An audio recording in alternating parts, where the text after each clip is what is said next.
السلام السلام السلام یا نبی السلام علیکم ورحمۃ اللہ وبرکاتہ۔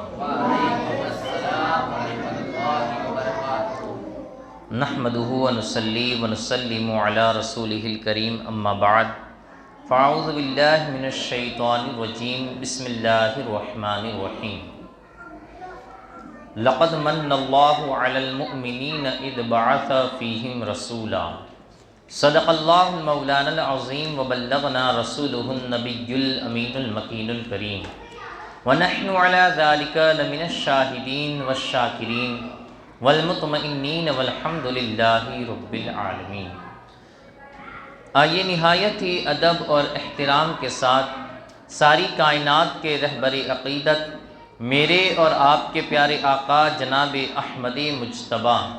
حضرت محمد مصطفیٰ صلی اللہ تعالی علیہ وآلہ وسلم کی بارگاہ گوہر ناز میں اپنی غلامی کا ثبوت پیش کرتے ہوئے بآواز بلند ہدیہ درود پاک کا نذرانہ پیش کیجیے۔ پڑھیے اللہم صلی علی سیدنا و مولانا محمد وعلی آل سیدنا مولانا محمد وبارک وسلم، صلاۃ و سلاما علیک یا رسول اللہ صلی اللہ تعالی علیہ وسلم۔ نعت پاک کے چند اشعار سماعت فرمائیں، ہو سکے تو میرے ساتھ مل کر پڑھنے کی کوشش کریں۔ فرشتے جس کے زائر ہیں مدینے میں وہ تربت ہے، فرشتے جس کے زائر ہیں مدینے میں وہ تربت ہے، یہ وہ تربت ہے جس کو عرش اعظم پر فضیلت ہے، یہ وہ تربت ہے جس کو عرش اعظم پر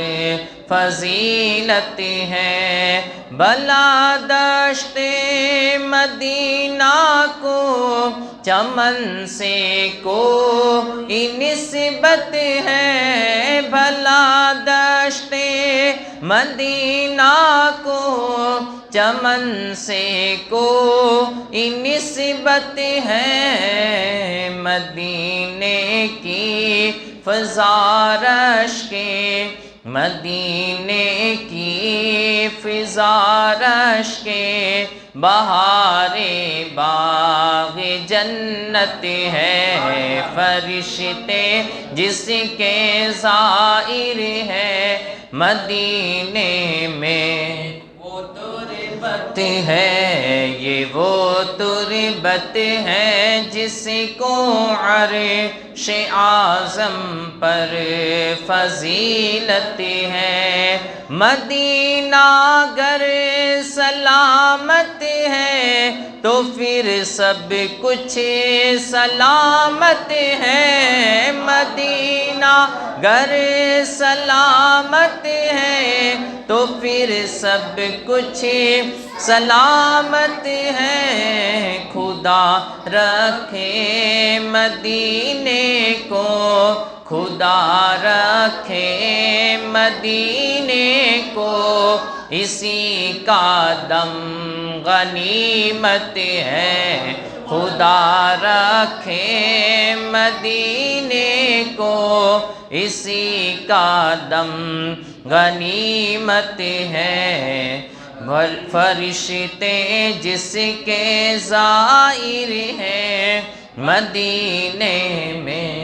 وہ تربت ہے، مدینہ ایسا گلشن ہے جو ہر گلشن کی زینت ہے، مدینہ ایسا گلشن ہے جو ہر گلشن کی زینت ہے، بہار باغ جنت بھی، بہار باغ جنت بھی مدینے کی بدولت ہے، بہار باغ جنت بھی مدینے کی بدولت ہے۔ مدینہ چھوڑ کر سیر جنا کی کیا ضرورت ہے، مدینہ چھوڑ کر سیر جنا کی کیا ضرورت ہے، یہ جنت سے بھی بہتر ہے، یہ جنت سے بھی بہتر ہے، یہ جیتے جی کی جنت ہے،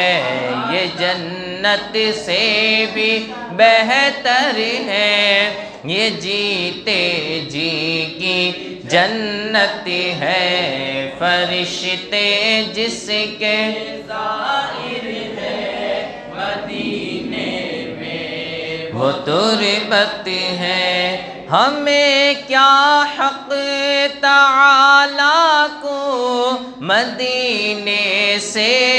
محبت ہے، ہمیں کیا حق تعالیٰ کو مدینے سے محبت ہے، مدینے سے محبت ان، مدینے سے محبت ان سے الفت کی علامت ہے، مدینے سے محبت ان سے الفت کی علامت ہے۔ الہی وہ مدینہ کیسی بستی ہے دکھا دینا، الہی وہ مدینہ کیسی بستی ہے دکھا دینا، جہاں رحمت برستی ہے، جہاں رحمت برستی ہے، جہاں رحمت ہی رحمت ہے، جہاں رحمت برستی ہے، جہاں رحمت ہی رحمت ہے۔ فرشتے جس کے ظاہر ہے مدینے میں وہ تربت ہے، مدینہ چھوڑ کر جنت کی خوشبو مل نہیں سکتی، مدینہ چھوڑ کر جنت کی خوشبو مل نہیں سکتی، مدینے سے محبت ہے، مدینے سے محبت ہے، تو جنت کی ضمانت ہے، مدینے سے محبت ہے،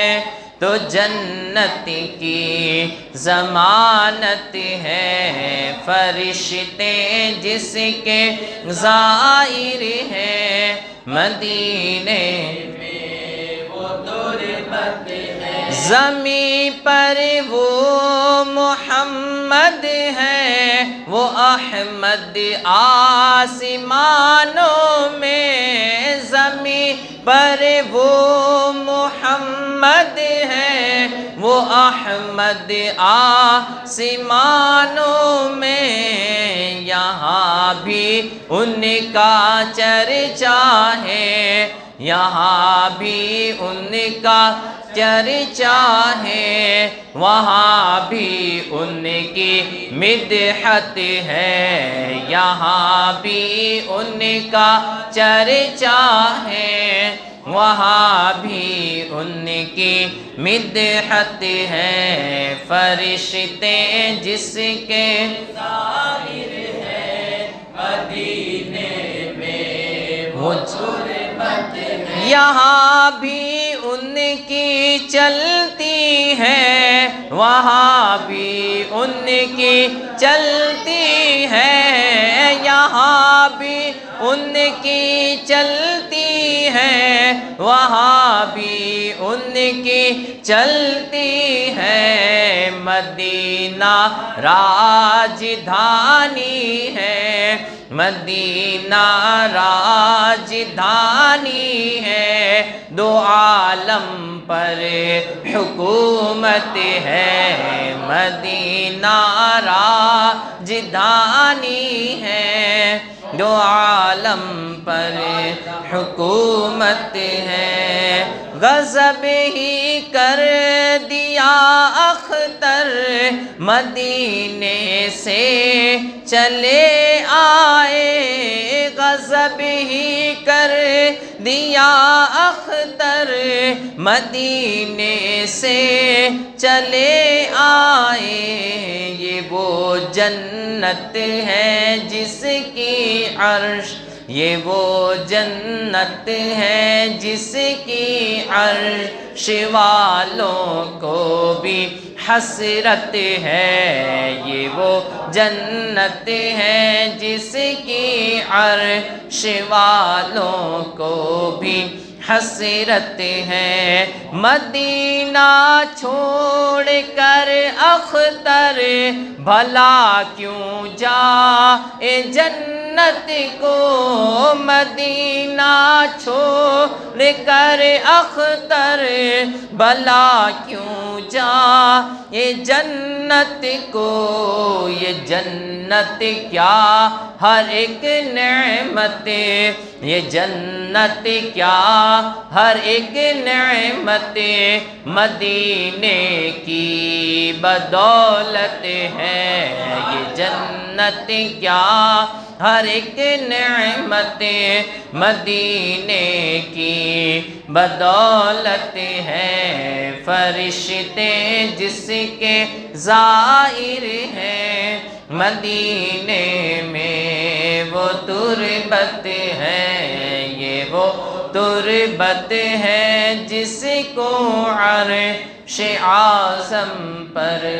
فضیلت ہے۔ درود پاک پڑھی، اللہم صلی علی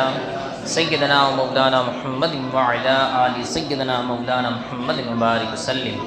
صلاۃ و سلام علیک یا رسول اللہ صلی اللہ تعالی علیہ وسلم۔ اللہ رب العزت کا نہایت ہی فضل و کرم اور اس کا احسان عظیم ہے کہ رب کائنات نے ہمیں آج اپنے پیارے آقا رحمت صلی اللہ تعالیٰ علیہ وآلہ وسلم کی ولادت والی رات نصیب فرمائی۔ اللہ رب العزت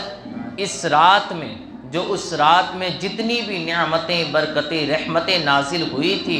ان تمام نعمتوں، رحمتوں، برکتوں سے ہمیں مالا مال فرمائے۔ واقعی میں میلاد کی رات میں بڑی نعمتیں، بڑی رحمتیں، بلکہ یوں کہیے کہ جن کے صدقے میں نعمتیں نازل ہوئی تھی، رب نے اس رات میں وہ نعمت ہمیں عطا فرمائی، ایسی نعمت کہ جو تمام نعمتوں کی سردار، جو تمام نعمتوں سے افضل و اعلیٰ ہے، رب کائنات نے ہمیں ایسی نعمت عطا فرمائی۔ اللہ رب العزت کا کروڑ ہا کروڑ شکر و احسان ہے، اور یہ ایسا احسان ہے کہ اس احسان کا یہ بدلہ بھی اور حق بھی ادا نہیں ہو سکتا ہے، اگرچہ ہم رب کی بارگاہ میں پوری زندگی سجدہ ریز ہو، لیکن پھر بھی اس نعمت کا یہ شکر ادا نہیں کر سکتے۔ تو رب کائنات کا بڑا ہی فضل و کرم اور اس کا احسان عظیم کہ اس نے ہمیں نعمت مصطفیٰ صلی اللہ تعالیٰ علیہ وآلہ وسلم سے نوازا۔ رب کائنات ہمیں آقا رحمت صلی اللہ تعالیٰ علیہ وآلہ وسلم کی تعلیمات پر عمل کرنے کی توفیق عطا فرمائے، اور آپ کی دین کی خدمت ہمیں کرنے کی توفیق عطا فرمائے، آپ کے دین کا سچا پکا ہمیں خادم بنائے۔ انشاءاللہ العزیز ہم آقا رحمت صلی اللہ تعالیٰ علیہ وآلہ وسلم کی ولادت کے تعلق سے جو ذکر ولادت ہم ہر سال 12ویں رات میں کرتے ہیں، لیکن انشاءاللہ کل صبح بھی کل پروگرام کا انتظام کیا گیا ہے، تو ہم انشاءاللہ ذکر ولادت یہ کل صبح کی مجلس میں سماعت کریں گے، تو انشاءاللہ آپ لوگ اس میں بھی ضرور 9 ساڑھے 9 بجے ضرور تشریف لے آئے، اور اس میں پھر انشاءاللہ ہم آقا رحمت صلی اللہ تعالیٰ علیہ وآلہ وسلم کی ولادت کا ذکر کریں گے کہ میرے آقا کے آنے سے دنیا کیسی سرسبز و شاداب ہو گئی، اور آپ کے قدم نازنین نے جب اس زمین کو چھوا تو پھر یہ زمین پر سے کیسے اندھیرے چھٹ گئے اور اجالے کس قدر پھیل گئے، اور اس نبی رحمت صلی اللہ تعالیٰ علیہ وآلہ وسلم کے صدقے میں رب کائنات نے گمراہی اور کفر کی جو تاریکیوں کو توڑ دیا اور تاریکیوں کو دور کر دیا، اس کا بھی ذکر انشاءاللہ العزیز ہم کل صبح کی مجلس میں سماعت کریں گے، اور پھر اسی کے بعد اسی ذات مصطفیٰ صلی اللہ تعالیٰ علیہ وآلہ وسلم کے منہ مبارک کی زیارت بھی کریں گے، اور انشاءاللہ العزیز منہ مبارک کے فیضان سے ہم مالا مال بھی ہوں گے۔ صبح کے وقت ضرور تشریف لائیں، اور پھر یہ بھی یاد رہے کہ فجر کی نماز کے فوراً بعد ہم انشاءاللہ العزیز نبی پاک صلی اللہ تعالیٰ علیہ وآلہ وسلم کے جشن کا میلاد مناتے ہوئے جلوس نکالیں گے، تو اس میں بھی تمام ہمارے بزرگ حضرات، نوجوان حضرات اور بچے بھی حاضر رہیں۔ انشاءاللہ جو ہم نے سیرت طیبہ کو یہ ہم سماعت کرتے ہوئے آ رہے ہیں، تو اس کے تعلق سے ہم آج اپنی اس گفتگو کو یہ معراج النبی کے سلسلے تک ختم کر لیتے ہیں،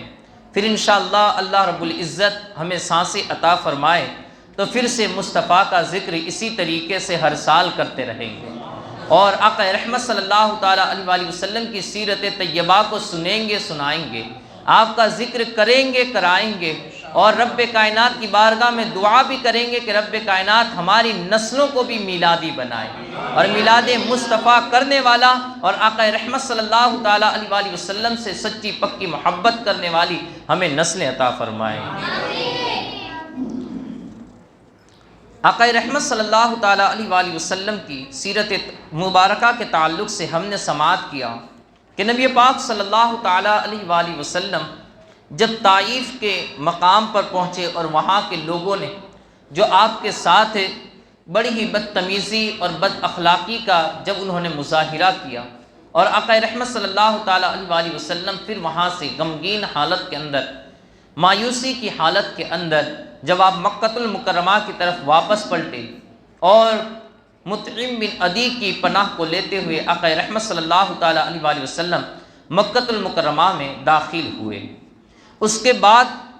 پھر آقا رحمت صلی اللہ تعالیٰ علیہ وآلہ وسلم نے 3 سال یہ مکۃ المکرمہ کے اندر گزارے، یعنی یہ 10ویں نبوی کا زمانہ چل رہا تھا۔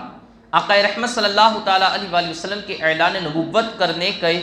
10 سال گزر چکے تھے، چونکہ اعلان نبوت کے بعد نبی پاک صلی اللہ تعالیٰ علیہ وآلہ وسلم 13 سال تک مکۃ المکرمہ میں رہے، اور 13 سال کے بعد نبی پاک صلی اللہ تعالیٰ علیہ وآلہ وسلم نے ہجرت فرمائی۔ درود پاک پڑھ لیجیے، اللہم صلی علی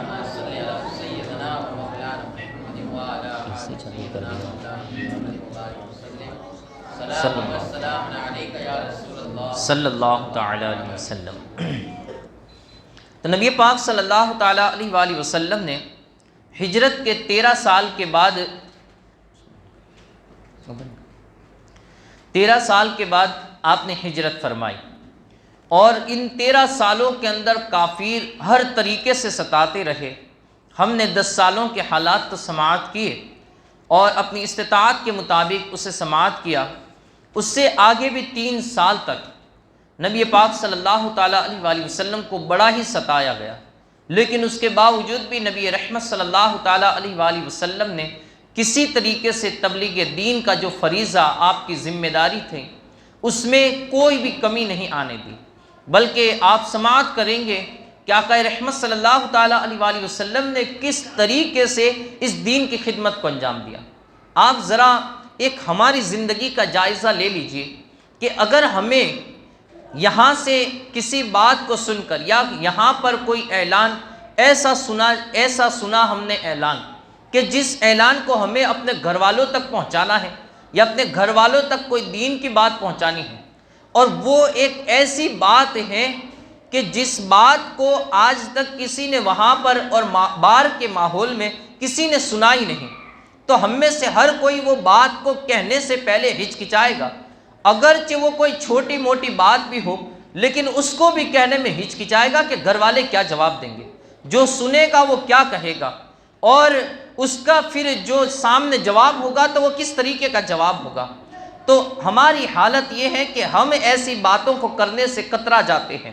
اور وہ بات کر نہیں پاتے ہیں، جبکہ وہ دین کی نیکی کی بات ہوتی ہے، لیکن اس کے باوجود بھی ہماری زبانیں بند ہو جاتی ہیں کہ اگر ہم نے اس بات کو ظاہر کیا تو پھر سامنے والوں کا جواب کیا ہوگا، ان کے حالات، ان کے چہرے کس طریقے سے ہوں گے، اور پھر جو ہمارے ساتھ معاملہ ہوگا وہ کس طریقے کا معاملہ ہوگا۔ تو ہم وہاں پر ہچکچا جاتے ہیں، اور اس بات کو کہنے سے ہچکچانا تو بڑی دور کی بات ہے، بلکہ کہتے بھی نہیں ہیں۔ اگر نیکی کی بات اپنے گھر تک بھی پہنچانی ہے تو ہم اس کو کہنے سے کتراتے ہیں، اور ایسے کئی حالات ہیں کہ جیسے داڑھی کا مسئلہ لے لیجئے، کئی اور دینی مسائل کو لے لیجئے، کہ اگر ہم وہ چیز جو زمانے کے اندر، معاشرے کے اندر جس کا رواج ہی نہیں ہے، جس کے بارے میں کسی کی سوچ ایسی نیک ہے ہی نہیں، تو وہ بات کرنا اپنے گھر والوں تک، اپنے معاشرے کے اندر ہر ایک انسان ہچکچا جاتا ہے۔ لیکن آپ سماعت کریں گے کہ نبی رحمت صلی اللہ تعالیٰ علیہ وآلہ وسلم نے اس دین کی کیسی تبلیغ فرمائی، اور ایک ایسی بات کہ عرب کی سرزمین پر چونکہ تمام کے تمام قبائل یہ بت پرستی کے اندر مبتلا تھے، وہ تمام کے تمام، وہ کسی کو کوئی کسی پیڑ کو پونج رہا تھا تو کوئی کسی بت کو پونج رہا تھا، یہاں تک کہ ہر ایک نے اپنے اپنے الگ الگ معبود بنائے ہوئے تھے، اور ایسی سرزمین کہ وہ کبھی کبھار اتنا کھوکھلا عقیدہ کہ وہ آٹے سے بت بناتے، اس کی عبادت کرتے، پھر جب بھوک لگتی تھی تو اسی آٹے کو گوندھ کر پھر اس کی روٹیاں بھی بنا کر کھا جاتے، ایسا کھوکھلا ان کا عقیدہ۔ تو غرض کے ہر ایک نے اپنی اپنی طبیعتوں کے مطابق اپنے اپنے معبود بنا رکھے تھے۔ اب ایسے حالات کے اندر کہ جہاں پر کسی نے یہ کبھی سماعت ہی نہیں کیا تھا کہ یہ جن کی تم عبادت کر رہے ہو یہ تمہارے معبود ہو ہی نہیں سکتے ہیں، تمہارا معبود تو ایک معبود ہے جس نے تمہیں پیدا کیا ہے، جس نے ان پتھروں کو، ان پہاڑوں کو، ان درختوں کو پیدا کیا ہے، زمین و آسمان، چاند، سورج، ستارے، ان تمام کا پیدا کرنے والی ذات کوئی ہے تو وہ اللہ رب العزت کی ذات ہے۔ انہوں نے تو یہ عقیدہ کبھی سنا بھی نہیں تھا۔ حضرت عیسیٰ علیہ نبی گنا علیہ السلام کو 650 سال کا عرصہ گزر چکا تھا، اور حضرت عیسیٰ علیہ السلام کے حواری اور آپ کے ماننے والے جو لوگ بھی تھے وہ بھی عرب کے ارد گرد میں رہا کرتے تھے، یعنی عرب کی سرزمین پر تو جو زیادہ تر لوگ تھے،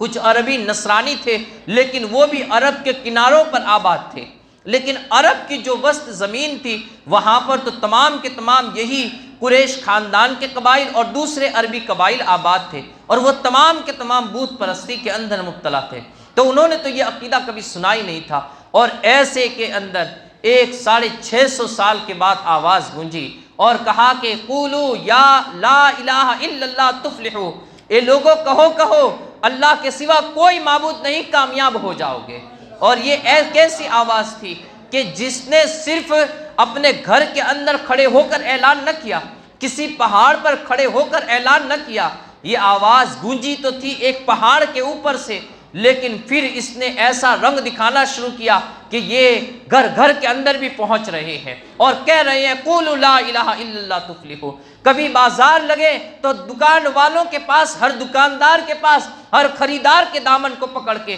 اس کا ہاتھ پکڑ کر کہہ رہے ہیں قولوا لا الہ الا اللہ تفلحوا، اے اللہ کے بندے کہہ لے کہ اللہ کے سوا کوئی معبود نہیں تو کامیاب ہو جائے گا، تو کامیاب ہو جائے گا۔ ہر دکان کے اندر پہنچ رہے ہیں، ہر بازار کے اندر پہنچ رہے ہیں، جہاں پر 4 لوگ جمع ہیں، جہاں پر بھی کوئی بندہ نظر آ گیا اس کا دامن پکڑ رہے ہیں، اس کا ہاتھ پکڑ رہے ہیں اور کہہ رہے ہیں کہ قل لا الہ الا اللہ، اے اللہ کے بندے کہہ لے تجھے جنت رب نصیب فرمائے گا، اللہ کے بندے لا الہ الا اللہ کہہ لے اللہ تجھ پر سے ہمیشہ کے لیے جہنم کے عذاب کو یہ دور کر دے گا۔ تو اس بندے نبی رحمت صلی اللہ تعالیٰ علیہ وآلہ وسلم نے اس دین کی تبلیغ اس طریقے سے ایسے ماحول میں کی، یہاں تک کہ آپ دیکھیے کہ جب نبی پاک صلی اللہ تعالیٰ علیہ وآلہ وسلم نے دیکھا کہ ارد گرد کے جو بستیاں تھیں، چونکہ عرب کے تمام لوگ جو آباد تھے تو وہ صحرا اور بیابانوں کے اندر خیمے بنا کر وہ لوگ رہا کرتے تھے، کسی کی مستقل کوئی ایسی بستی نہیں تھی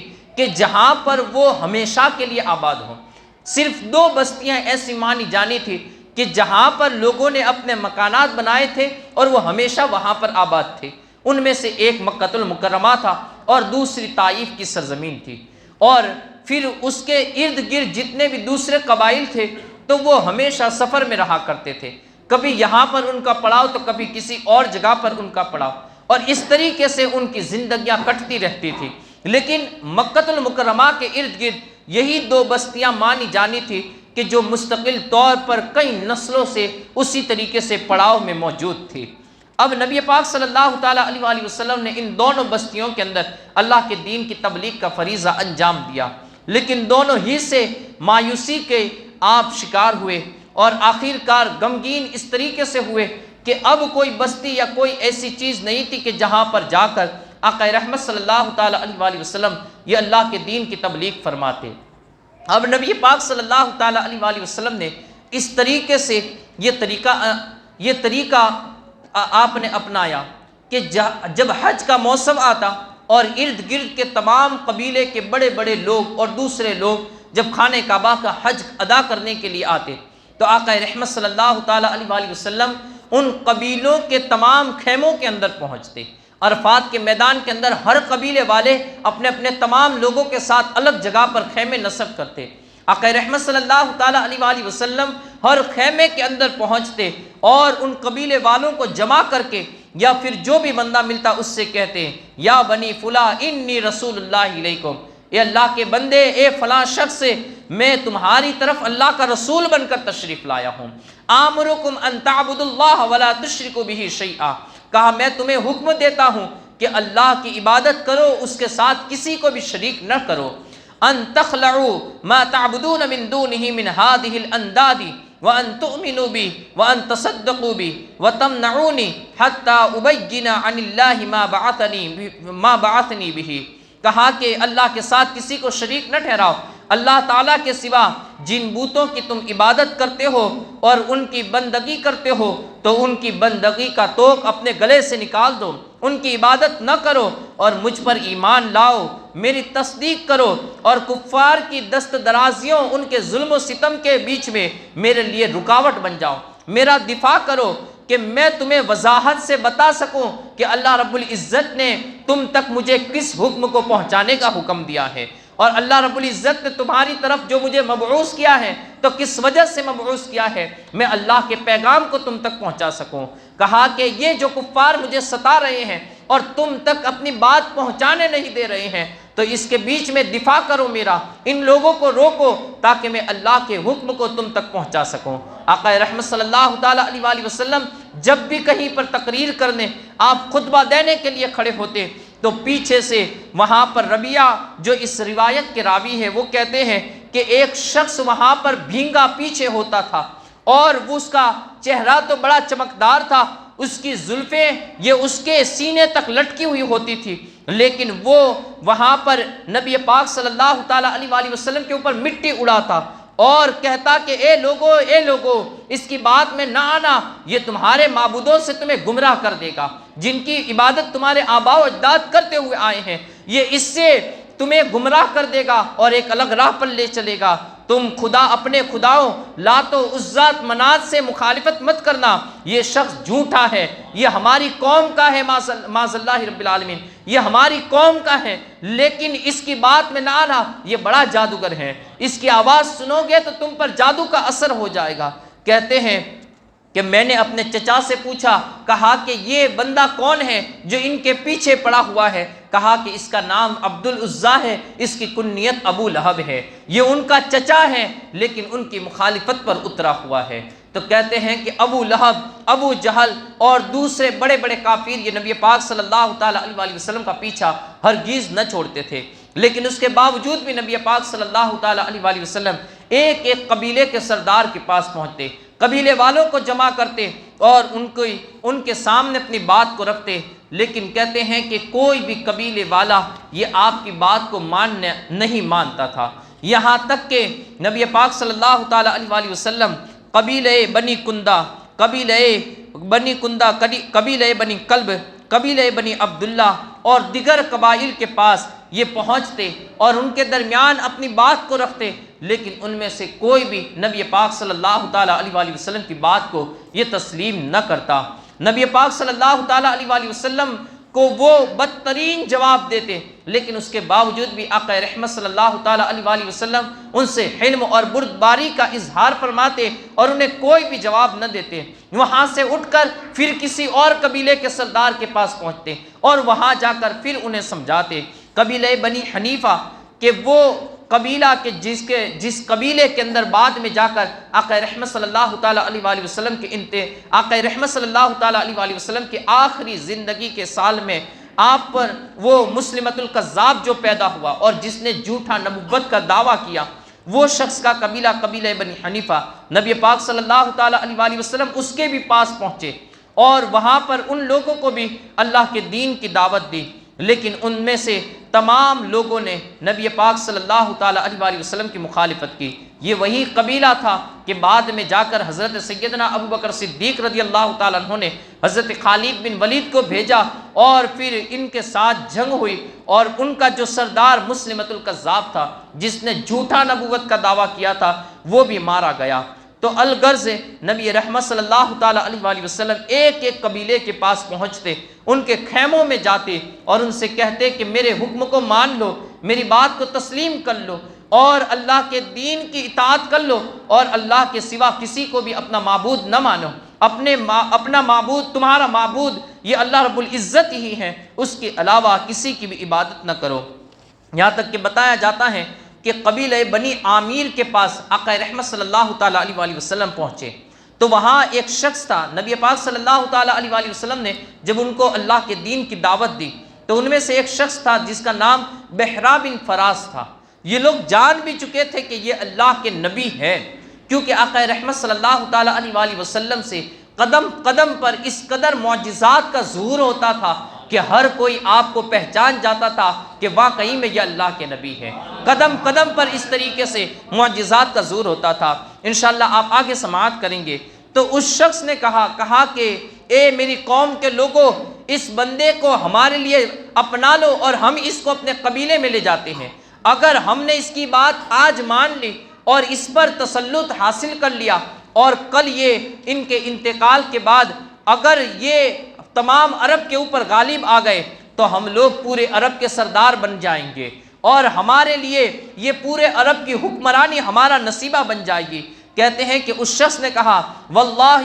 لو انی اخذت هذا الفتى من قریش لاقلت به العرب، بخدا اگر میں اس نوجوان قریشی کو اپنے قابو میں کر لوں تو اس کے ذریعے سارے عرب پر میری حکومت قائم ہو جائے گی۔ اس شخص نے یہ بات کہی اور اس کے بعد پھر اس نے نبی پاک صلی اللہ تعالیٰ علیہ وآلہ وسلم کے ساتھ مخاطب ہوا، کہا کہ ہم لوگ آپ کے دین کو قبول کر لیں تو کیا پھر آپ کے بعد یہ آپ کے وارث یہ کیا ہم لوگ مانے جائیں گے؟ نبی پاک صلی اللہ تعالیٰ علیہ وآلہ وسلم نے ارشاد فرمایا الامر الی اللہ یدعوہ حیث یشاء، کہا یہ اللہ کا معاملہ ہے، وہ جسے چاہے وہ اپنے ملک کی سلطنت عطا فرما دے، وہ اپنی بادشاہی یہ کسی کو، وہ اپنے ملک کی اپنی سلطنت کی بادشاہی کسی کو اپنا عطا فرما دے۔ تو وہ کہنے لگا کہ یہ عجیب بات ہے کہ آپ کے لیے عربوں سے مقابلہ ہم کریں، آپ کے لیے گردنیں ہم کٹائے اور پھر فتح اور غلبہ حاصل ہو جائے تو اس کے بعد آپ کے اس ملک کا مالک کوئی اور بن جائے۔ تو گویا کہ اس نے وہاں پر لالچ کی اور اس کی وجہ سے وہ پھر اس دین کو حاصل نہ کر سکا۔ اور واقعی میں نبی پاک صلی اللہ تعالیٰ علیہ وآلہ وسلم کا بھی یہی فرمان تھا جو روایت ہم آگے سماعت کریں گے کہ آقا رحمت صلی اللہ تعالیٰ علیہ وآلہ وسلم نے لوگوں کے بیچ میں یہی اعلان کیا، اے لوگوں تم میری بات کو سنو، اگر تمہیں اچھا لگے تو اسے قبول کر لو ورنہ میں تم پر کوئی زبردستی نہیں کرتا ہوں، ورنہ اگر کوئی یہ بات کہے کہ ہم اگر اس دین کو قبول اس وجہ سے کرتے ہیں تو پھر وہ وجہ تو ہو سکتا ہے اسے نصیب ہو جائے گی لیکن وہ بندہ مومن نہیں کہلائے گا، اس لیے کہ مومن تو وہ ہے جو غیب پر ایمان لاتا ہے، وہ کسی غرض سے نہیں بلکہ بغیر کسی غرض سے صرف اور صرف اپنے اللہ کو اپنا رب تسلیم کرتا ہے، وہ بھی اس کی رضا کے خاطر کرتا ہے، اور ساتھ ہی ساتھ نبی پاک صلی اللہ تعالیٰ علیہ وآلہ وسلم کو اپنا رسول تسلیم کرتا ہے، رب کی رضا کے خاطر کرتا ہے، اللہ کی کتاب قرآن مجید کو اپنی کتاب تسلیم کرتا ہے، صرف اور صرف رب کی رضا کی خاطر کرتا ہے، اللہ اور اس کے رسول کے ہر حکم کو وہ سرے تسلیم خم کرتے ہوئے وہ اسے قبول کرتا ہے، اس میں ذرہ برابر بھی وہ ہچکچاہٹ نہیں کرتا ہے، بلکہ ہر ایک چیز اور ہر حکم کو وہ مانتا ہے۔ کہتے ہیں کہ پھر نبی پاک صلی اللہ تعالیٰ علیہ وآلہ وسلم کا وہ قبیلے والے انکار کر دیتے، آقا رحمت صلی اللہ تعالیٰ علیہ وآلہ وسلم پھر بھی اس کے بعد ہر سال حج کے موسم میں اسی طریقے سے تمام قبیلوں والوں کے پاس پہنچتے اور وہاں جا کر لوگوں کو اللہ کے دین کی دعوت دیتے۔ وہ قبیلے والے بنی عامر کا جو قبیلہ تھا، وہ جب واپس پلٹے تو وہ جب واپس پلٹتے تھے تو وہاں پر ان کے قبیلے کے اندر ایک بزرگ تھا کہ جو اپنی عمر کی وجہ سے اب وہ خانہ کعبہ کے حج کے لیے وہ آ نہ سکتا تھا، تو اب وہاں پر وہ اس کے پاس جب بھی جاتے تھے حرم کعبہ سے حج کر کے، تو وہ بوڑھا یہ گویا کہ ان کی راہ دیکھ کر وہاں پر بیٹھا ہوا ہوتا کہ جب بھی یہ لوگ آتے تو وہ ان سے پوچھتا کہ اب بتاؤ کہ عرب کا معاملہ اور مکہ المکرمہ کا معاملہ کیسا ہے، اور وہاں پر کوئی عجیب بات تمہیں نظر آئی یا نہ آئی؟ تو اس بار انہوں نے کہا کہ ہاں ہمیں ایک عجیب بات نظر آئی کہ قریش میں سے ایک نوجوان اٹھا ہے جس نے نیا دین کا دعویٰ کیا ہے، اور اس نے آج ہمیں بھی دعوت دی اور ہمیں کہا کہ ہمارے دین کو تسلیم کر لو، اللہ رب العزت تمہیں کامیابی عطا فرمائے گا۔ اس نے ہمیں جنت کی خوشخبری سنائی اور جہنم کے عذاب سے ڈرایا۔ کہا کہ پھر بتاؤ کہ تم لوگوں نے اسے کیا جواب دیا؟ کہا کہ ہم نے اسے انکار کر دیا اور اس کے دین کو قبول نہ کیا۔ تو اس نے حسرت سے اپنے چہرے پر ہاتھ رکھے، کہا تمہارے لیے بربادی اور ہلاکت ہو، تم نے اس کی دعوت کو قبول نہ کیا۔ تم جانتے ہو کہ اسماعیل کی اولاد میں، حضرت سیدنا اسماعیل علیہ السلام کی اولاد میں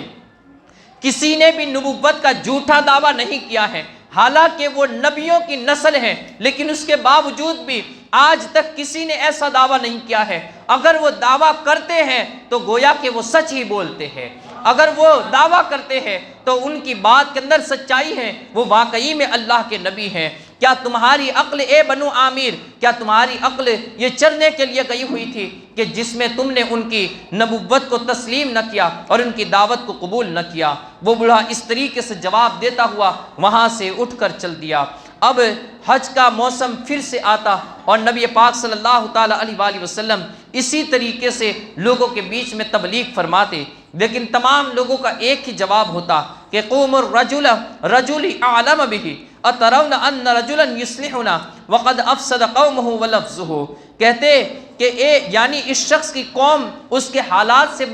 بخوبی واقف ہے، کیا تمہارا خیال ہے کہ یہ شخص تمہاری اصلاح کرے گا؟ حالانکہ اس نے تو اپنی قوم کو برباد کر دیا ہے، معاذ اللہ رب العالمین۔ اور وہ اس طریقے سے کہہ کر نبی پاک صلی اللہ تعالیٰ علیہ وآلہ وسلم کی دعوت کو مسترد فرما دیتے۔ اب انہی قبائل کے اندر سے ایک قبیلہ تھا جس کا نام بنی شعبان بن سالبہ تھا۔ بنی شعبان قبیلے کے بڑے بزرگ جو تھے وہ بڑے ہی رعب اور دبدبے والے تھے، جو گویا کہ اپنے قبیلے کے لیے اور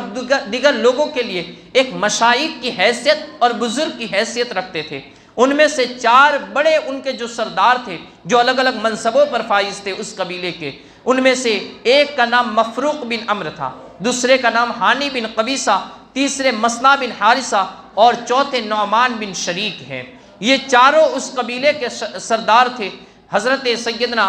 نبی رحمت صلی اللہ تعالیٰ علیہ وآلہ وسلم، حضرت ابوبکر صدیق رضی اللہ تعالیٰ عنہ اور مولا کائنات مولا علی رضی اللہ تعالیٰ عنہ کے ساتھ یہ اس قبیلے کے پاس پہنچے۔ ان قبیلے کے سرداروں کا جہاں پر خیمہ لگا ہوا تھا وہاں پر ارد گرد بھی ان کے چاہنے والے اور دوسرے لوگ بھی بیٹھے ہوئے تھے، اور وہ چاروں سردار اپنی اپنی نشستوں کے اوپر اعلیٰ ترین نشستوں کے اوپر بیٹھے ہوئے تھے کہ حضرت سیدنا ابوبکر صدیق رضی اللہ تعالیٰ عنہ یہ آگے بڑھے۔ مولا کائنات حضرت شیر خدا رضی اللہ تعالیٰ عنہ ارشاد فرماتے ہیں، کہتے ہیں کانا ابو بکر مقدمن فی کل خبر، کہتے ہیں ابو بکر ہر دعوت کے اندر سب سے آگے نظر آتے تھے، یعنی نبی پاک صلی اللہ تعالیٰ علیہ وآلہ وسلم جہاں پر بھی جاتے تھے حضرت سیدنا ابو بکر یہ آپ کے آگے ہوتے اور آپ کے آگے جا کر یہ لوگوں کو متنبہ کرتے اور کہتے لوگوں یہ ہوشیار ہو جاؤ، اللہ کا رسول تشریف لا رہا ہے، لوگوں ہوشیار ہو جاؤ، اللہ کا نبی تشریف لا رہا ہے، اور لوگوں کو متنبہ فرماتے۔ یہ حضرت مولا کائنات کی سیدنا ابو بکر صدیق رضی اللہ تعالیٰ عنہ کے ساتھ محبت ہے۔ حضرت سیدنا ابو بکر صدیق نبی پاک صلی اللہ تعالیٰ علیہ وآلہ وسلم سے اس قدر محبت فرماتے تھے اور ساتھ میں ادب و تعظیم کے طور پر ایسے خلیفہ مقرر تھے کہ ہر وقت میرے آقا رحمت صلی اللہ تعالیٰ علیہ وآلہ وسلم کے ساتھ میں نظر آتے تھے۔ تو بنی شیبان قبیلے کے پاس بھی حضرت سیدنا ابو بکر صدیق یہ پہلے آگے بڑھے اور ان کے سرداروں سے یہ بات کرتے ہوئے کہا کہ ان کا جو بڑا سردار تھا جن کا نام مفروق بن عمر تھا، جو حضرت سیدنا ابو بکر صدیق سے جہاں پر آپ بیٹھے ہوئے تھے وہاں سے بالکل قریب تھا، تو اس سے کہا کہ بتاؤ تمہارے قبیلے کی کتنی تعداد ہے؟ تو اس نے جواب دیا کہ ہمارے قبیلے کے اندر 1000 گھر موجود ہے۔ اور پھر انہوں نے کہا کہ اگر تمہاری کسی سے جنگ ہو جائے تو پھر تمہارا کیا معاملہ ہے؟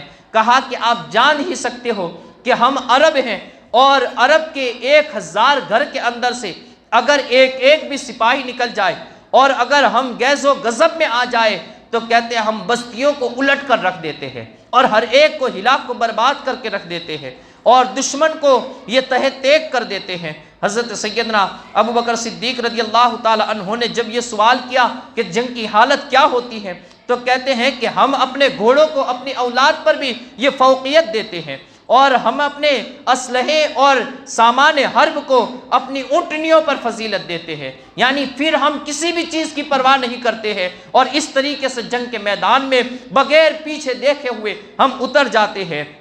اس کے انجام پر بھی غور نہیں کرتے اور جو بھی آگے آتا ہے ہم اسے تہہ تیگ کرتے ہوئے آگے کی طرف نکلتے ہوئے چل جاتے ہیں۔ جب یہ تمام بات چیت حضرت سیدنا ابو بکر صدیق نے ختم کر لی، حضرت سیدنا ابو بکر صدیق پھر ان کے ساتھ مخاطب ہوئے، کہا کہ تم لوگ تو جان ہی چکے ہوں گے کہ مکہ المکرمہ میں اللہ کا ایک رسول تشریف لایا ہے، اور پھر نبی پاک صلی اللہ تعالیٰ علیہ وآلہ وسلم کی جانب انہوں نے اشارہ کیا، کہا یہی ہے وہ اللہ کے رسول جو آپ کے بیچ میں تشریف لائے ہیں۔ حضرت سیدنا ابو بکر صدیق رضی اللہ تعالیٰ عنہ نے جب یہ کہا تو مفروق بن عمر نے کہا ہاں یہ اطلاع تو ہمیں مل چکی ہے کہ عرب کے اندر مکہ المکرمہ میں اللہ کے ایک رسول ہونے کا دعویٰ کسی نے کیا ہے۔ پھر وہ مفروق بن عمر نبی پاک صلی اللہ تعالیٰ علیہ وآلہ وسلم کی طرف مخاطب ہوئے، کہا کہ اے قریشی بھائی آپ کس چیز کی دعوت دیتے ہو اور ہمیں آپ پر جو نازل ہوا ہے اس کے بارے میں بتائے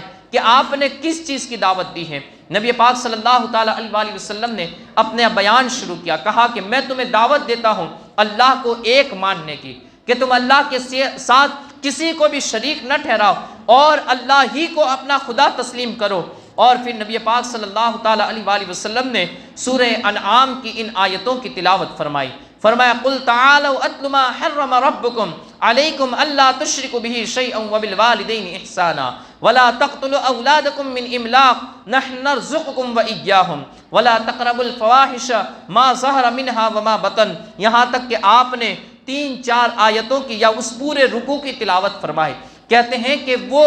جو مفروق بن عمر یہ فصاحت و بلاغت کے اندر ایک بہت بڑا شاعر بھی مانا جاتا تھا اور ساتھ ہی ساتھ ایک بہت ہی عظیم عربی النسل یہ شخص تھا، تو جب اس نے اللہ کے کلام کو سنا تو اس کی آنکھوں سے آنسو جاری ہو گئے اور وہ وہاں پر حسرت کے ساتھ نبی پاک صلی اللہ تعالیٰ علیہ وآلہ وسلم کے کلام کو سنتا رہا، یہاں تک کہ جو اس کے ساتھ دوسرے بھی 3 سردار بیٹھے ہوئے تھے، جو اس کی قوم کے لوگ بیٹھے ہوئے تھے، ان تمام نے بھی اللہ کے اس کلام کو سنا جس میں اللہ رب العزت نے یہ دعوت دی تھی کہ تم اللہ کے ساتھ کسی کو شریک نہ ٹھہراؤ اور والدین کے ساتھ حسن سلوک کرو، اپنی اولاد کو رزق کی کمی کی وجہ سے یا مفلسی کی وجہ سے قتل نہ کرو، اللہ رب العزت تمہیں بھی اور انہیں بھی رزق دینے والا ہے۔ ولا تقربوا الفواحش، اور بے حیائی کے قریب نہ جاؤ،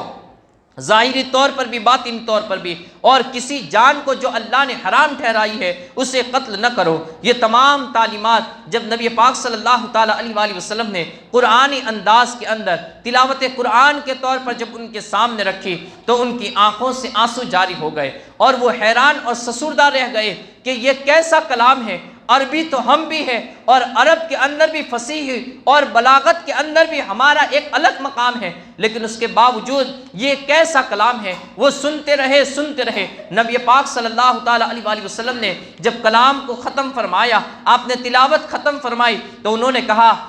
کہ واقعی اللہ کی قسم یہ کسی انسان کا کلام نہیں لگ رہا ہے، یہ واقعی میں رب کائنات کا کلام ہے۔ اور پھر ان نبی پاک صلی اللہ تعالیٰ علیہ وآلہ وسلم نے ان کے سامنے یہ بھی آیت کی تلاوت فرمائی، ان اللہ یأمر بالعدل والإحسان وإیتاء ذی القربى وینہی عن الفحشاء والمنکر والبغی یعظکم لعلکم تذکرون۔ نبی پاک صلی اللہ تعالیٰ علیہ وآلہ وسلم نے ارشاد فرمایا، بے شک اللہ تمہیں بھلائی کا، اچھی بات کہنے کا، عدل و انصاف کرنے کا، اور تمہیں قریبی رشتہ داروں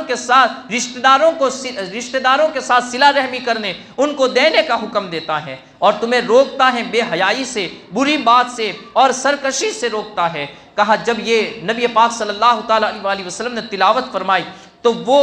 مفروق بن عمر یہ کہنے لگا، کہا کہ اے قریشی بھائی، آپ نے جو کچھ بھی کہا واقعی میں آپ کی باتیں تمام کی تمام سچی ہے، اور یہ اللہ کا کلام ہے، لیکن میں اپنے قبیلے کے سرداروں سے پوچھنا چاہتا ہوں کہ ان کی خواہش کیا ہے۔ اور پھر انہوں نے اپنے ایک دوسرے سردار حانی بن قبیصہ کی طرف اشارہ کیا، انہوں نے کہا کہ واقعی میں آپ کا کلام بڑا سچا ہے، اور آپ کے مکارم اخلاق کو بھی ہم جانتے ہیں کہ آپ نے ہماری بڑی رہنمائی فرمائی، اور ساتھ میں ایسے کلام سے ہمیں نوازا کہ جس کلام کو ہم نے آج تک نہ سنا تھا، لیکن آپ جانتے ہیں کہ ہم پہلی ہی ملاقات کے اندر آپ کے دین کو قبول نہیں کر سکتے ہیں، ہمیں کچھ وقت دیجئے کہ ہم اس بات پر غور و فکر کریں، اپنی قوم سے مشورہ کریں، اور پھر اس کے بعد ہم آپ کو اس کا جواب دیں گے، ورنہ آپ جانتے ہیں کہ جلد بازی میں اٹھایا ہوا قدم یہ ہمیں کبھی نقصان بھی دیتا ہے۔ کہا کہ ہم فوراً آپ کے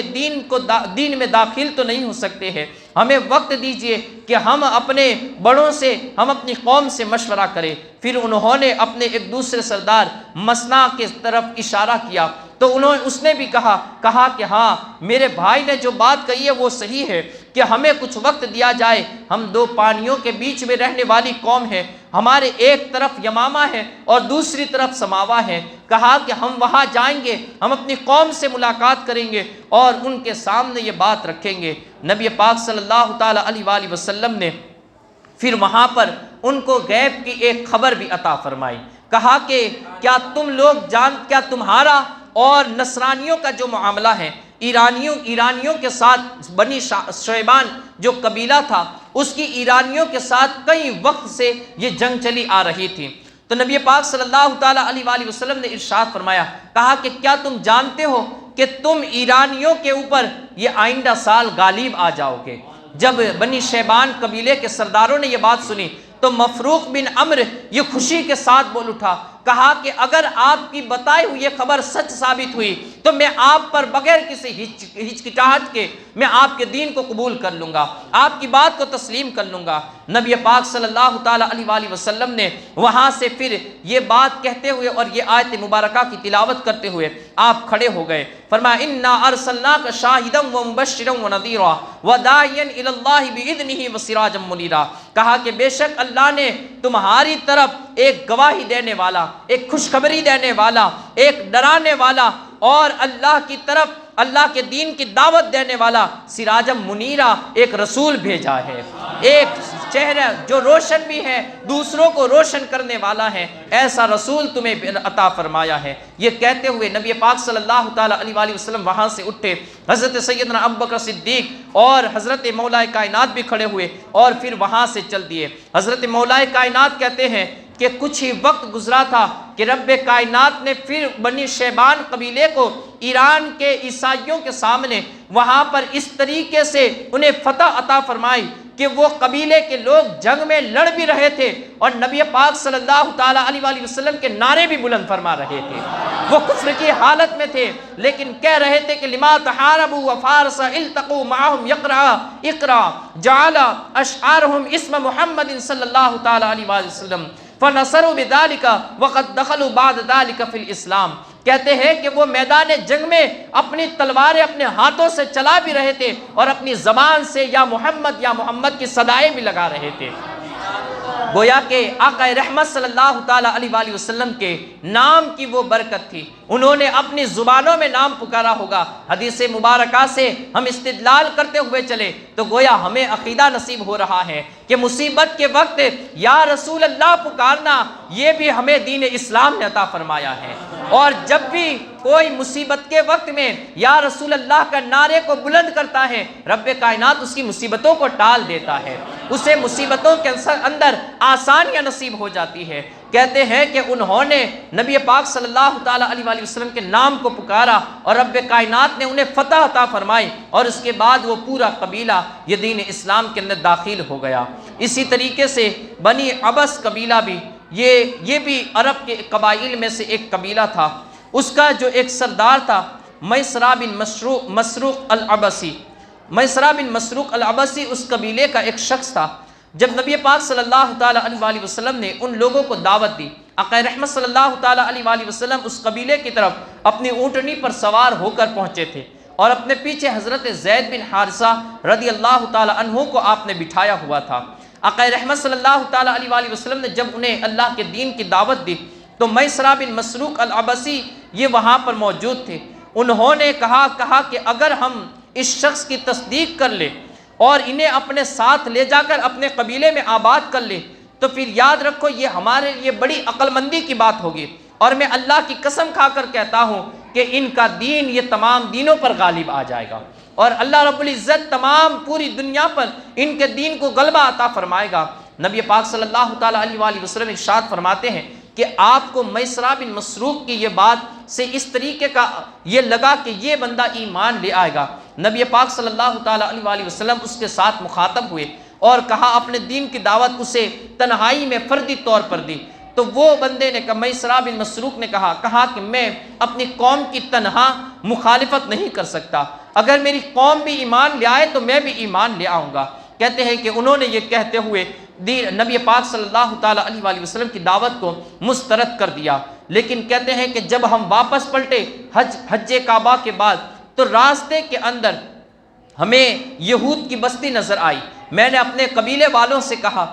کہ یہود کی بستی ہمارے راستے سے بہت دور نہیں ہے، ہم چلتے ہیں یہودی علماء کے پاس جن کا مذہب آسمانی مذہب ہے، ہم ان کے پاس پہنچ کر اس نبی کے حالات کو معلوم کرتے ہیں، اگر واقعی میں وہ سچے نبی ہوئے تو ہمارے لیے تو ایک اچھا راستہ کھل جائے گا۔ کہتے ہیں ہم یہودی علماء کے پاس پہنچے، جب ان کے پاس پہنچ کر ہم نے وہ تمام معاملہ اور وہ تمام باتیں یہ ان کے سامنے رکھی تو کہتے ہیں یہودی علماء نے اپنی کتابوں کو نکالا اور کتاب نکال کر اس کے اندر سے ایک عبارت پڑھی، اور وہ عبارت اس طریقے سے تھی، النبی العمی العربی یرکب الحمار ویجتزی بالکثرت لیس بالطویل ولا بالقصیر ولا بالجعد ولا بالسبت فی عینیہ حمرۃ مشرق اللون۔ کہتے ہیں کہ انہوں نے نبی پاک صلی اللہ تعالی علیہ وآلہ وسلم کے اوصاف کو اور آپ کے حلیہ مبارکہ کو ایسا ہمارے سامنے بیان کیا جیسا کہ کسی نے تصویر بنا کر ہمارے سامنے رکھ دیا ہو۔ یہودی علماء نے اس طریقے سے نبی پاک صلی اللہ تعالی علیہ وآلہ وسلم کے حالات یہ ہمارے درمیان بیان کیے۔ آقا رحمت صلی اللہ تعالی علیہ وآلہ وسلم کے ان نعت اور ان وصف کو سن کر کہتے ہیں میں خوش ہو گیا، اور ہماری قوم کو میں نے کہا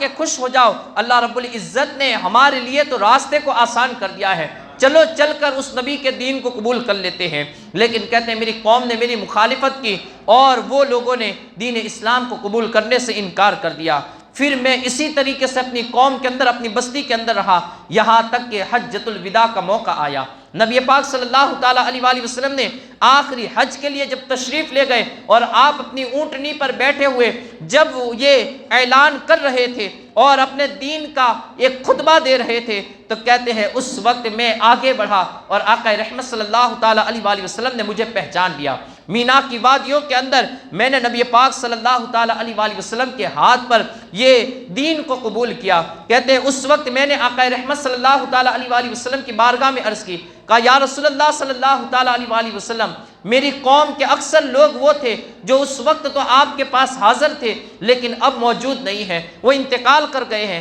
کہا بتاؤ کہ ان لوگوں کے ساتھ کیا معاملہ ہوگا؟ کہا کہ جس نے بھی اللہ کے دین کو قبول نہیں کیا اور وہ انتقال کر گیا تو پھر وہ جہنم میں جائے گا، لیکن جس نے اللہ کے دین کو قبول کر لیا تو وہ جنت میں جائے گا۔ میسرہ بن مسروق کہتے ہیں الحمدللہ الذی انقذنی فاسلم وحسن اسلامہ وکان لہ عند ابی بکر مقام۔ کہتے ہیں اللہ کے لیے تمام تعریفیں ہیں کہ میں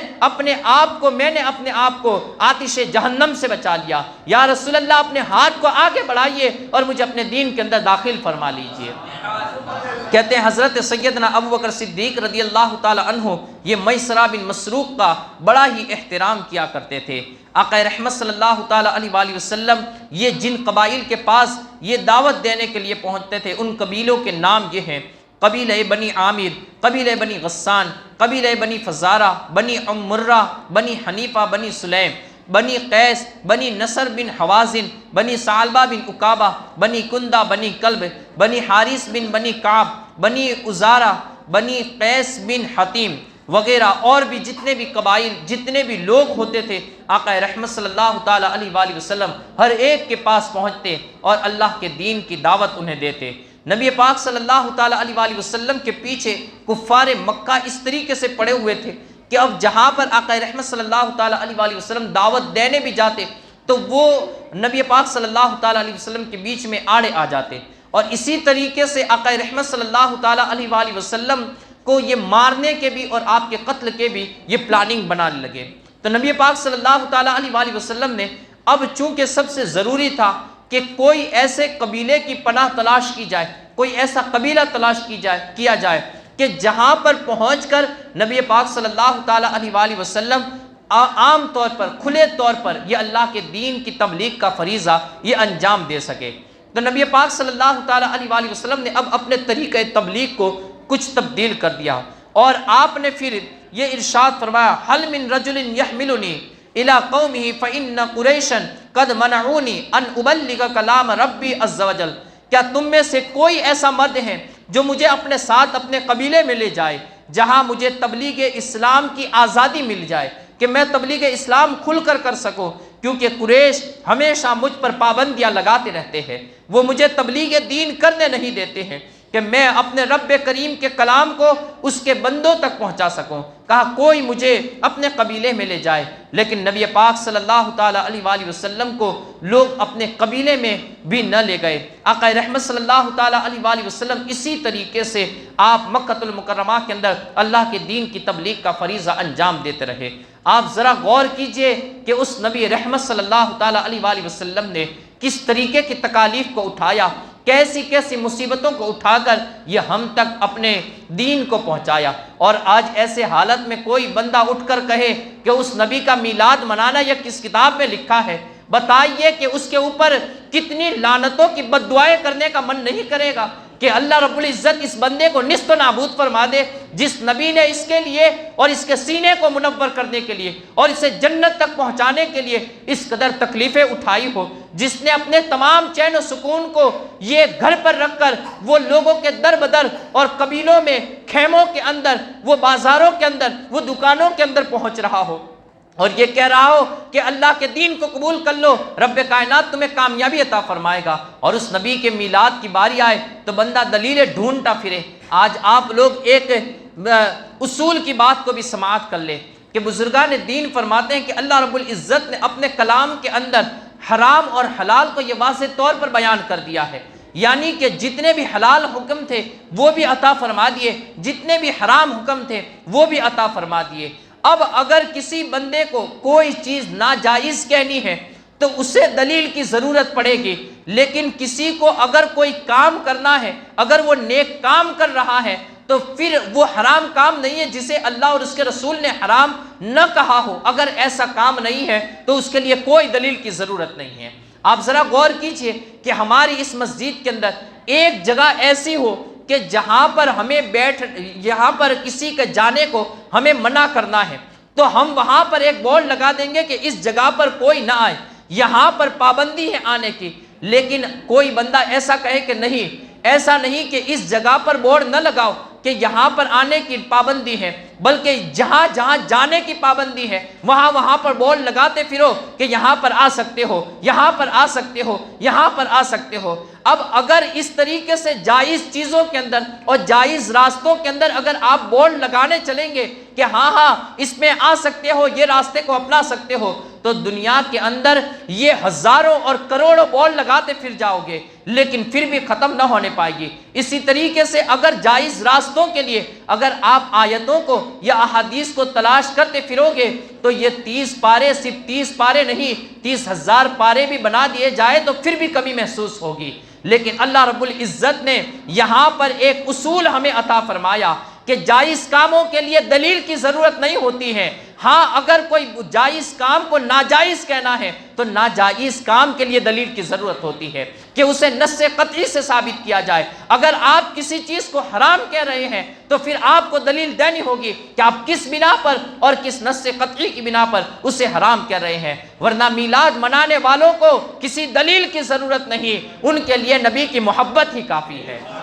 نبی کی محبت میں ان کا جھنڈے لہرانا، نبی کی محبت میں ان کا نعتیں پڑھنا، جھومنا، اور نبی کی محبت میں جلوس محمدی صلی اللہ تعالیٰ علیہ وآلہ وسلم نکالنا، یہ تمام ان کے لیے جائز ہیں۔ عاشقان مصطفیٰ کو دلیل کی ضرورت نہیں ہے۔ ہاں ہم اعلان کرتے ہیں اور دوسروں کو بھی کہتے ہیں، اگر آپ بھی اپنے نبی کا میلاد منانا چاہتے ہیں تو اپنے نبی کی محبت اپنے دل میں پیدا کر لیجئے، پھر آپ کو بھی دلیل کی ضرورت نہ پڑے گی، بلکہ آپ بھی اس مصطفیٰ جان رحمت صلی اللہ تعالیٰ علیہ وآلہ وسلم کا میلاد منانے والے بن جائیں گے، اور بلکہ ہم یوں کہیں کہ آپ جہنم سے دور اور جنتیوں میں شامل ہو جائیں گے۔ اللہ رب العزت ہر ایک کو ہدایت عطا فرمائے۔ الغرض آقا رحمت صلی اللہ تعالیٰ علیہ وآلہ وسلم نے اپنے دین کی تبلیغ کا سلسلہ اسی طریقے سے جاری اور ساری رکھا، یہاں تک کہ آقا رحمت صلی اللہ تعالیٰ علیہ وآلہ وسلم ہر قبیلے کے پاس پہنچتے، اور پھر قبیلوں کے ساتھ ساتھ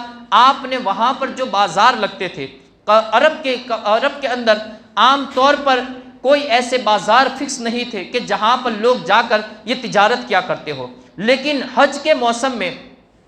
3 بازار لگتے تھے، جن میں سے ایک کا نام اکاز، دوسرے کا نام جلمزاج اور تیسرے کا نام مجنہ تھا۔ اب چونکہ عرب کے اندر خاندانی عصبیت اور قبیلوں کے ایک دوسرے کے ساتھ مخالفتیں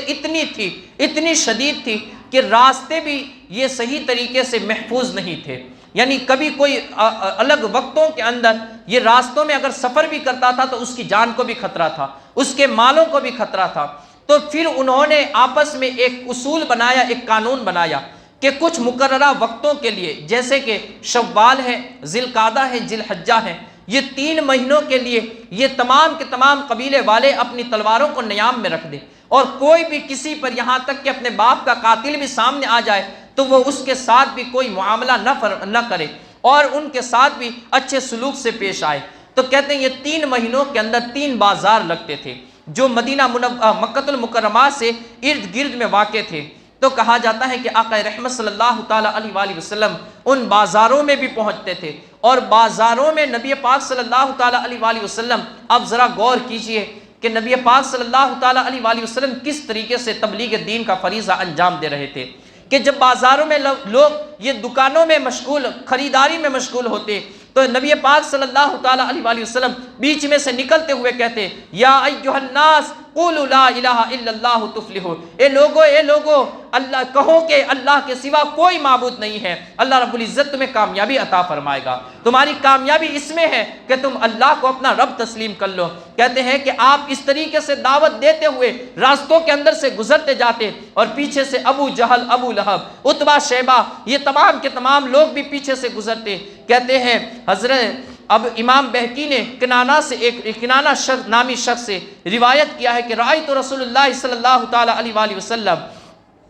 بسوق ذی المجاز وهو يقول يا أيها الناس قولوا لا إله إلا الله تفلحوا وإذا رجل خلفه يسفي عليه التراب فإذن هو أبو جهل وهو يقول يا أيها الناس لا يغرنكم هذا عن دينكم فإنما يريد أن تتركوا عباد اللات والعزى۔ کہتے ہیں میں نے دیکھا کہ نبی پاک صلی اللہ تعالیٰ علیہ وآلہ وسلم ذو المجاز کے بازار سے گزرتے جا رہے تھے اور لوگوں کو کہتے جا رہے تھے کہ اے لوگوں، اللہ کے سوا کسی کو اپنا معبود نہ مانو، تم کامیاب ہو جاؤ گے۔ کہتے آپ کے پیچھے ایک شخص تھا جس کا نام ابو جہل تھا، وہ آپ کے اوپر مٹی اٹھا کے ڈالتا جا رہا تھا اور لوگوں کو کہتا جا رہا تھا اے لوگوں، اس کے دھوکے میں مت آنا، یہ تمہیں تمہارے دین سے پھرا دے گا اور تمہیں تمہارے معبود لات و عزیٰ کی عبادت سے یہ گمراہ کر دے گا۔ کہتے ہیں وہ اس طریقے سے نبی پاک صلی اللہ تعالیٰ علیہ وآلہ وسلم کے قدموں پر پتھر مارتا جاتا، مٹی اڑاتا جاتا، اور جہاں جہاں نبی پاک صلی اللہ تعالیٰ علیہ وآلہ وسلم اللہ کے دین کے صدا کو بلند کرتے جاتے، یہ پیچھے گمراہ شخص، یہ بدترین بدبخت شخص نبی پاک صلی اللہ تعالیٰ علیہ وآلہ وسلم کو ستانے کے ساتھ ساتھ لوگوں کو نبی پاک صلی اللہ تعالیٰ علیہ وآلہ وسلم سے دور کرنے کے لیے بھی کہتا جاتا۔ آقا رحمت صلی اللہ تعالیٰ علیہ وآلہ وسلم اسی طریقے سے تمام بازاروں کے اندر گزرتے، ہر ایک کو اللہ کے دین کی دعوت دیتے، اسی کے اندر نبی پاک صلی اللہ تعالیٰ علیہ وآلہ وسلم کے ساتھ نازیبا حرکتیں بھی پیش آتی، کوئی آقا رحمت صلی اللہ تعالیٰ علیہ وآلہ وسلم کو برا بھلا بھی کہتا، آپ کو ستاتا بھی، آپ کے چہرے مبارک پر گرد و غبار بھی کوئی ڈالتا، یہاں تک کہ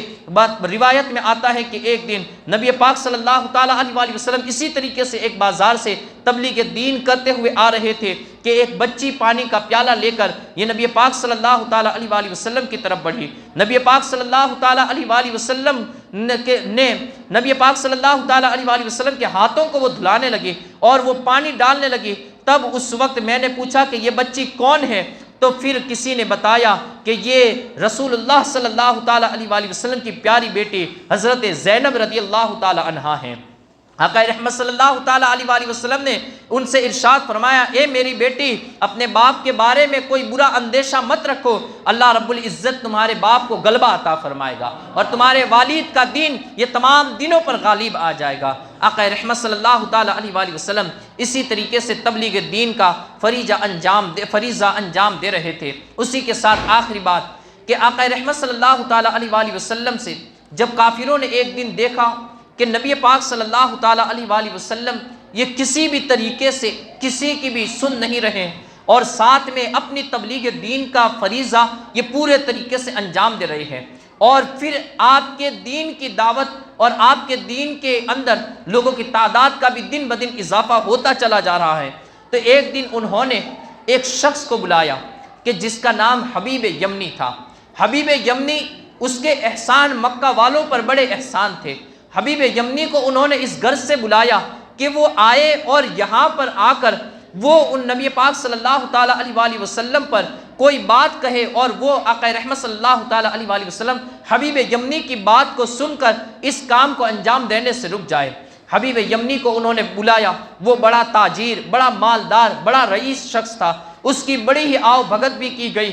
ساتھ میں اس کی تعظیم و تکریم، اس کا استقبال بھی اچھے طریقے سے کیا گیا۔ پھر کہا کہ آپ ان کی طرف کوئی پیغام بھیج دیجئے کہ وہ یہ تمام دین کو پھیلانے سے یہاں پر رک جائے اور ہماری بات کو تسلیم کر لے، یا ہمارے بیچ میں کوئی صلح کرا دیجئے۔ انہوں نے ہر طریقے سے حبیب یمنی کے کانوں کو آقا رحمت صلی اللہ تعالیٰ علیہ وآلہ وسلم کے خلاف اچھے طریقے سے بھر دیا، لیکن اس کے باوجود بھی انہیں ڈر تھا کہ کہیں حبیب یمنی پر بھی میرے آقا رحمت صلی اللہ تعالیٰ علیہ وآلہ وسلم کی رحمت والی نظر نہ پڑ جائے۔ کہا کہ آپ یہیں سے ان کو کوئی پیغام لکھ کر بھیج دیجئے تاکہ وہ آپ کی بات کو تسلیم کر لے۔ حبیب یمنی ایک بادشاہی وقار رکھتا تھا، اس کی بات کو ٹھکرانا گویا کہ اس کے ساتھ مخالفت کرنا اس معنی میں آتا تھا۔ حبیب یمنی پر بھی ان لوگوں نے حبیب یمنی کو اس کے کان بھرے اور ہر طریقے سے چاہا کہ حبیب یمنی ان کے ساتھ یہ بات چیت کرنے کے لیے نہ جائے۔ نبی پاک صلی اللہ تعالیٰ علیہ وآلہ وسلم کی طرف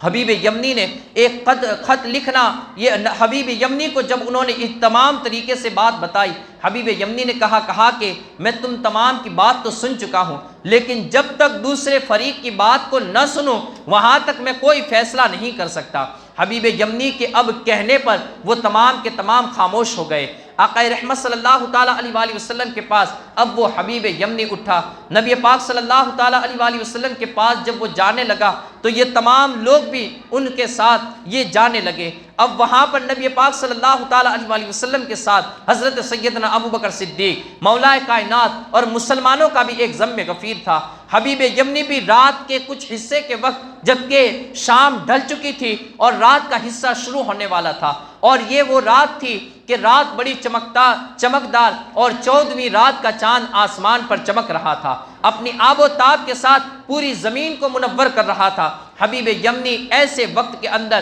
جبکہ ہوائیں سرد چل رہی تھی، اور اس وقت نبی پاک صلی اللہ تعالیٰ علیہ وآلہ وسلم کی بارگاہ میں جب پہنچا تو حبیب یمنی نے سلام کرتے ہوئے وہاں پر بیٹھ گیا۔ آقا رحمت صلی اللہ تعالیٰ علیہ وآلہ وسلم نے اٹھ کر اس سے مصافحہ بھی کیا اور پھر اپنے ساتھ بٹھایا۔ حبیب یمنی اب وہاں پر کہنے لگا، کہا کہ آپ کس دین کی اور کس چیز کی دعوت دے رہے ہیں؟ کہا کہ میں اللہ کو ایک ماننے کی دعوت دے رہا ہوں، اور